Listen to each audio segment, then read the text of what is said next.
And I'm like, I had a great time actually. I was just tired because I don't hold up well for 8 straight hours at an event. And so to me, doing the stuff virtually does change things.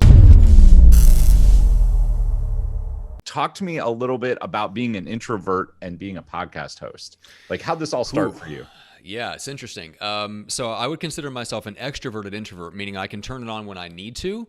But then I want you to go away and I want to take a nap, right? So like you're my last call of the day. I schedule all my calls in the mornings. I don't have any calls in the afternoon. And after that, like after we're done here, I'm gonna go eat lunch and work out, and then I'm gonna go work by myself, which is where I recharge, right? 5 years ago, I was just some guy working in another agency, and we got the idea to do business development in a different way, which is we want to start hosting live Google Hangouts with all the key influencer relationships that our agency had. And so I got the opportunity to basically start interviewing all the absolute top level experts in our field, which is real estate in that case. And I'd had some experience. I used to run a real estate team back in the day before the crash. And so I knew all the books. I knew who the coaches were. I understood the culture. And I was able to just ask good questions. And I think that's one thing that introverts are really good at is we're more active listeners, we're empathetic, and we tend to ask good questions. And so that just kicked off a really cool series of events where I went from just kind of hosting those webinars with a bunch of people to one of them calling me up one day and said like, hey man, we should start a podcast together. And I had been thinking about pitching him the same thing. So the timing was perfect. We didn't know exactly what we wanted to do, but we knew that he wanted more coaching clients. I was thinking about getting into like creating training products and stuff like that. So we just launched a podcast. And it was one of those things where it feels like it's a fish in water now, but it did not feel like that then. You know, like we were live on YouTube. It's all live, 100% live video, which was then turned into a podcast afterwards. So I literally went from being a nobody that worked behind the scenes and nobody knew who I was to being the guy out there, like introducing everyone, interviewing everyone. I interviewed everybody in that space. They all knew who I was. And that podcast essentially made me micro famous in the residential real estate space, and especially in the space of real estate team leaders.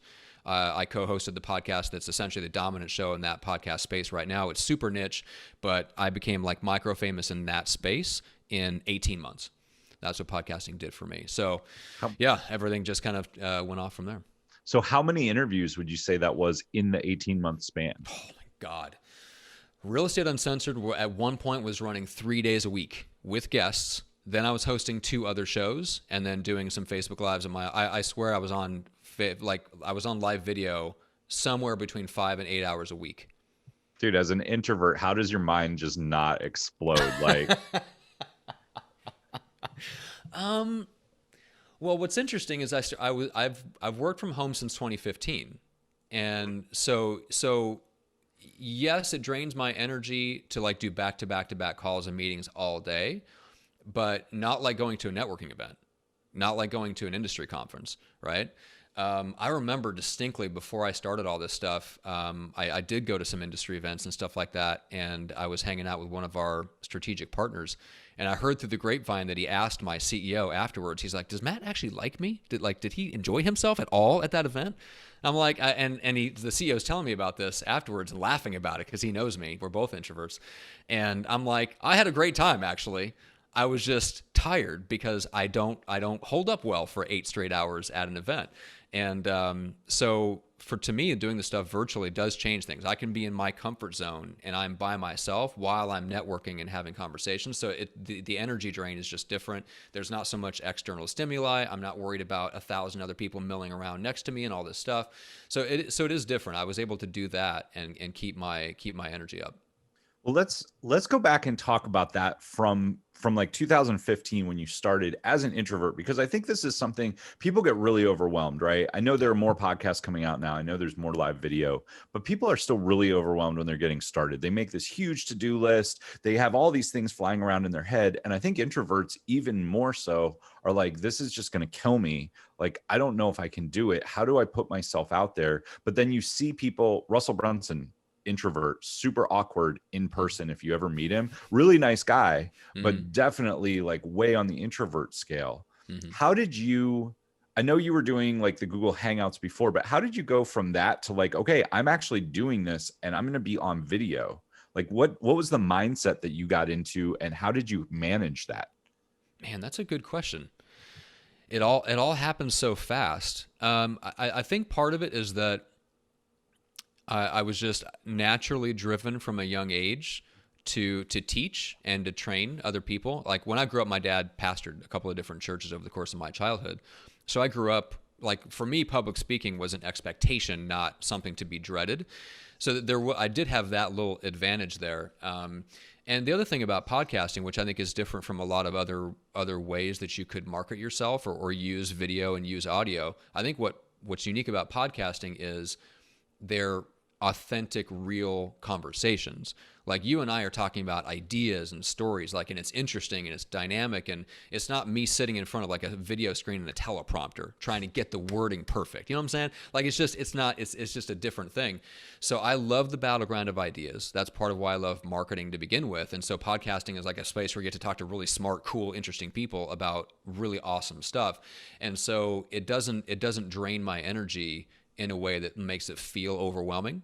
So I could do 2 or 3 podcasts a day and be fine, versus if you sent me into a cocktail hour, I'd want to duck out after about 10 minutes because the experience of it in the moment is different. And I think a lot of introverts are like that. And I don't think, for those that don't know, podcasting, even if you're on video, it's different. The energy drain is nowhere near the same as a live event. It's just easier. You can do more of it. You can have more deep conversations. It's really interesting. It's a great way to connect and network with people. And you get to, like, potentially, pants are optional. I mean, granted, I'm wearing, just to clarify, pants are not optional for me, but for some folks, they are optional. That is very true. I mean, I think something that you touched on as well, like for the introverts listening, like you get to be in your comfort zone, right? Whatever you were doing 5 minutes before we jumped on the camera, you could have been meditating, you could have been having a cocktail, you could have been drinking some orange juice and doing yoga. And then you pop in, we do the interview, and you can pop right back out. And like, you don't have to leave your house. You don't have to go to somewhere new. You don't have to shake hands with 50 people. We got to know each other right before we jumped on through a few minutes of conversation. It's not overwhelming, right? Yeah. Yeah. And for anyone that's like, if you're introverted and you feel like you're like, I always felt like I was bad at small talk. And there's an element of truth to that. And there's an element that is just a limiting belief, because it's absolutely something that can be learned, obviously. But I do feel like, this environment where you can kind of pop on and you're on Zoom and you're just kind of having a good time. It doesn't feel like small talk at a networking event where you're trying to figure out the social logistics of, do I need to get this person involved? And like, what group of people do I walk up to? And do I know this person? Do they just look like somebody I know from a distance? Like, is my eyes are bad? There's like all this, you take all that stuff out of it and you can really just focus in and zero in on the person across from you and just focus on having a great conversation with them and making them feel heard and valued and stuff. I think that comes really easily to introverts. So for those that don't know, that's part of what makes it so enjoyable. I mean, you just gave a huge amount of insight. I'm an extrovert. None of those things go through my mind at a cocktail hour. Seriously?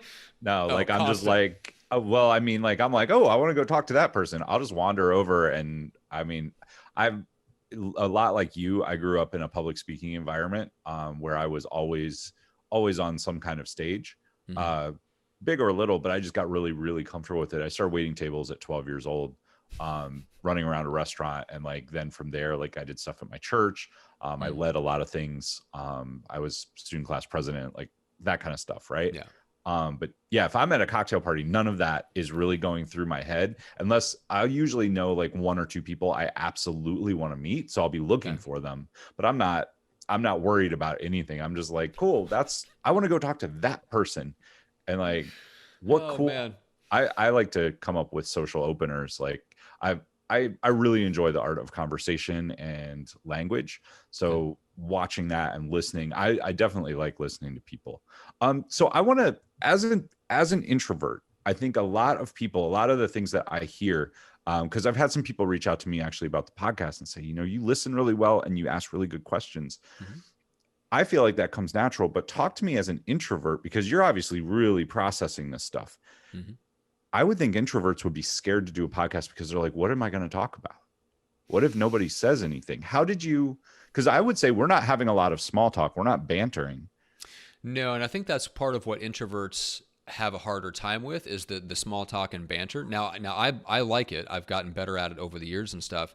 But the cool thing about podcasting is you do tend to kind of dive into the deep end fairly quickly. Like we're talking about deep ideas and our backgrounds. And like if you and I met at a cocktail party, it would take us some time to get past the initial, oh, the weather outside, and, you know, like, who do you know here? And like just all the shallow questions that we tend to talk to each other about when we're in person.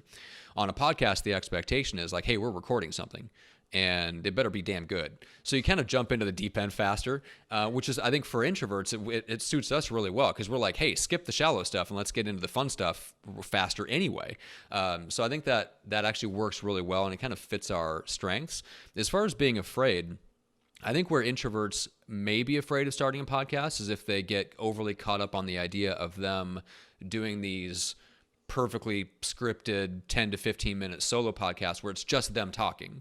And there's no back and forth, there's no interaction, there's no engagement, and that's fine. Like I've done a mix of, because I do solo episodes, a lot of them on my podcast, and I used to script them out, then they went to bullet points, and now I can rant. It's just a process. Like you just get used to it. So I think if introverts understand that, just realize that there is a natural growth process. And if you feel more comfortable scripting some stuff out in the beginning, do it. Do what you need to do. But you will probably get to the point where you can just start talking stream of consciousness and you'll like how it sounds. It's just a process.